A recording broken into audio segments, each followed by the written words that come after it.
la la la up there and then la la la la I go down back. My discipline in terms of an actor, like I'm a little more disciplined as an actor. I am a very self-conscious person, very, like if I have certain kind of people around me, I just might not even talk. For me, I'm a very impulsive person. Like if I have to take a resolution, it does not have to be the 31st at 12 o'clock in the night or whatever, you know, whenever people take resolutions. It's been a roller coaster of a ride. Thank you so much for joining, Regina. It's a great pleasure to have you back on the show. So Thank the film you. is releasing tomorrow, Soukhyam. Yeah. I always get confused, man. I'm sure even you do, right? No, I don't. In my films, I don't get confused. So what's the film about? What's your role about in the film? It's a normal, like, girl next door kind of a girl. A lot of responsibilities on her shoulders, quite a serious kind of a person. But I do have a lot of comic timing in this film. I'm looking forward to what the reaction is going to be like. Comic timing? More than what you did in Subramaniam for Sale?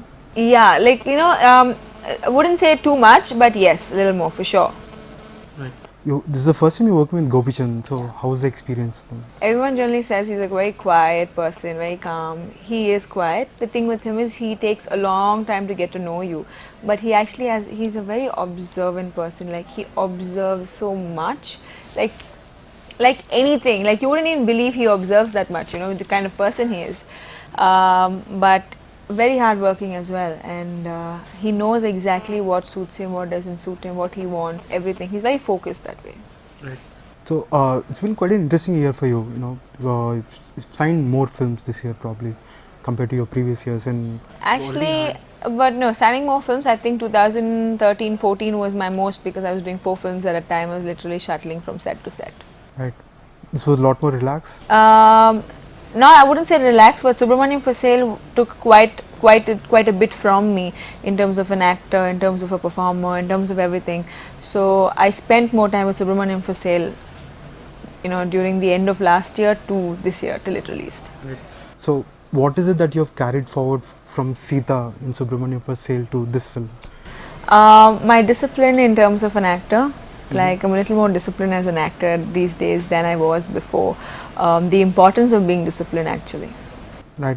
So, and this is the second time you're working with A.S. Ravi Kumar Chaudhary with after Pilla Nole in Jeevitam. So, was it intentional? Like, did he want to have you on board? Or that I think you'll have to ask him. I'm the wrong person to ask, but he, you know, working with him is a breeze actually. It's not, he doesn't direct too much. He just lets you do what you want to do, and if he thinks, you know, it's what you're doing is not up to the mark, then he'll come and tell you. And his emotional scenes, you should see him enacting the emotional scenes. It's too good. He's got like really big eyes, right? So all you can do is just concentrate on the eyes. Sometimes I have to snap myself out of it and say, no, you have to see what he's doing as well. So it was amazing working with him because, you know, it was easy. Now, you said that this is the first time you're doing a comedy role of this scale, right? So, was it tough, difficult? Like, it's not too big a scale. I don't want you guys to expect something major from me, but it's different for me basically. You know, it's a little funny. There are funny moments which I'm a part of, you know, that I create and stuff like that. So yeah. Oh, you create comedy? Like how do I explain? Are you the basis of because of which the whole confusion thing happened? Yeah. You know, and I pull the hero's leg kind of a thing. So stuff like that. So who else are you, okay, the film has Gopichan, apart from that a lot of big names, right? Ali and all that. So Raghu Babu, Mukesh Rishi, Ramanand Garu. So you're working with some of them for the first time? Yes, yeah. With Ali? With Ali no, but with Mukesh Rishi and all of that, yes, for the first time. Okay, right. So what's coming up next for you? You know, and I know that you're acting in another film with Manoj, but apart from that? That and a Tamil film as well, with this banner called Potential Studios, and Sandeep is also playing the hero in that. It's over, shoot's over, we're planning to release it next year. Right. Your name keeps popping up in almost every other probable list for every other big film. I'm sure you are aware of that. It's only one probability. I think I get lost in the probability equation somewhere down there. I'm sure you're in talks with a lot of other people, right? So what is it that doesn't work for one film which works for the other? I was really bad at math in school, and I think I'm still bad at solving problems even now.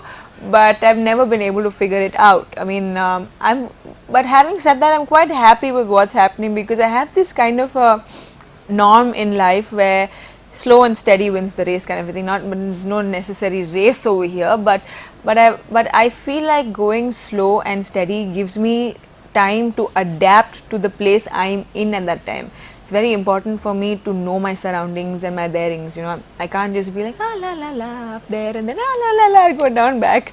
You know, it's impossible. I can't be unaware basically.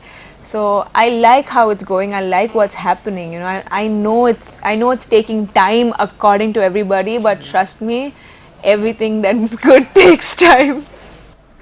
You believe in destiny. The longer the better, Hemant. I'm not going to read too much into that, but do you believe in destiny and all? Yes, I do. I believe you make your own destiny. You know, I'm not going to become very philosophical and Paulo Coelho-ish, but I'm sure everyone's read The Alchemist, and it says if you really want something, the entire universe will come together to do it. So maybe there's a problem with me. Maybe I don't want it that much yet. You know, maybe the universe is waiting for me to want it. So I don't know. See, I keep coming up with different theories all the time. But I know for a fact that I'm reinventing myself with every new film that I'm doing and every step that I take. I know there's been a change. Everyone has seen the change, and I've been making the change. It's been a conscious decision. So I know I'm getting better. You've done quite a few films in the past 2-3 years in Telugu. So looking back, are you more self-conscious or self-aware of what you are capable of doing, or is it still a trial and error method? You're still trying to figure out what is it that you want to do as an actress? I am a very self-conscious person.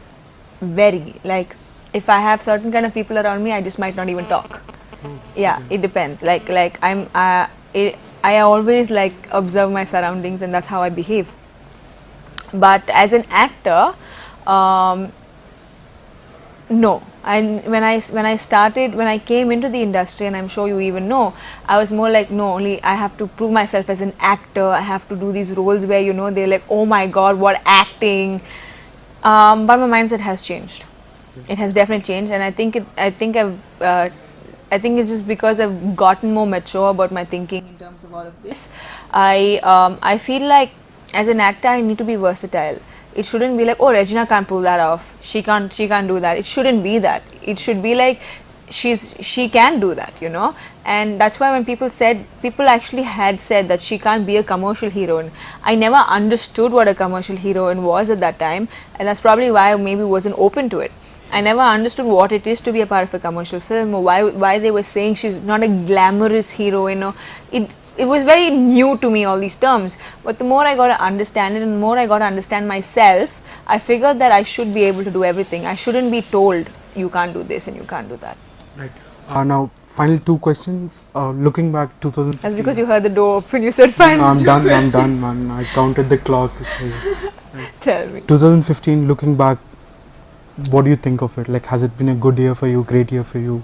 Could have been better. It's been a roller coaster of a ride, personally, professionally. I've done things I wouldn't imagine myself having done personally or professionally. Like what? Just give me one example. Like personally, I've become I consider myself an adventurous person. I've opened myself out to doing even more adventure. I went deep sea diving recently, rock climbing. I realized I can't do rock climbing. I thought I was strong, stuff like that. And professionally, working on Subramaniam for Sale, like I said, did take its toll on me. It was something that I really worked hard for, you know, and I finally reaped the benefits of it. At least I feel I did personally. When I saw myself on screen, I was happy. And when people had seen the song and everything, so it had its like proper ups, and then there were downs as well, in terms of everything. But looking back at 2015, I've learnt quite a bit from my year. 2016, what's your resolution? Do you want to do something, be something? No, I want to continue being better. I want to continue getting better. That's the only thing. There's no resolution as such, because I would never stick to it, knowing me. I would just, for me, I'm a very impulsive person. Like, if I have to take a resolution, it does not have to be the 31st at 12 o'clock in the night or whatever, whenever people take resolutions. But I just want to know, I just want to be a more stable person, and so I've learned this whole happiness comes from the inside kind of a thing. And so I want to implement that in my life even more, I don't want to be dependent on the release of a film to be happy, or don't want to be dependent on a friend to do something to be happy. I want to just feel happy when I wake up in the morning or when I go to bed, for no reason at all. It's quite a profound statement. Thank you for that. I'm sure a lot of people will hear that and think about it. Hopefully. Regina, thank you so much for joining us. It was a great pleasure talking to you. All the best for your career and new year. Thank you for the rapid fire interview.